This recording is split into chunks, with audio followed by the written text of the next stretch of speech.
మీరు దుఃఖింపకుడి, యెహోవా యందు ఆనందించడం వలన మీరు బలమొందెదరు. నెహెమ్యా 8:10. ఈ లోకంలో నాకు హోదా లేదని, పదవి లేదని, సంపద లేదని, మంచి స్థాయి లేదని దుఃఖించకము. ఎదుటి వ్యక్తి ఎదుగుతున్నాడని, మంచి స్థాయిలో ఉన్నాడని మత్సరపడకము, ఏడవకము. అసమాన స్థితిలో ఉన్నానని, అట్టడుగు స్థితిలో ఉన్నానని దుఃఖించకము. కానీ నీ బిడ్డల రక్షణ కొరకు, కుటుంబ రక్షణ కొరకు దుఃఖించుము, రోధించుము, గోజాడుము. ఏది ఉన్నా లేకున్నా, ఎటువంటి స్థితిలోనైనా, కష్టం వచ్చినా, నష్టం వచ్చినా, కరువు వచ్చినా, కడుపు నొచ్చినా, ప్రతి విషయంలోనూ సంతోషించి, ఆనందించి, గంతులు వేసి దేవుని ఆరాధించుము. ఆనందించుడి, మరలా చెప్పుదును, ఆనందించుడి. మీ సహనము సకల జనులకు తెలియనీయుడి.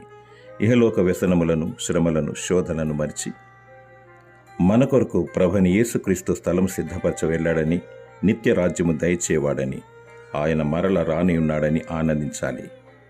దేవుడు నీకు ఆనందమును, బలమును దయచేయునుగాక. ఆమేన్.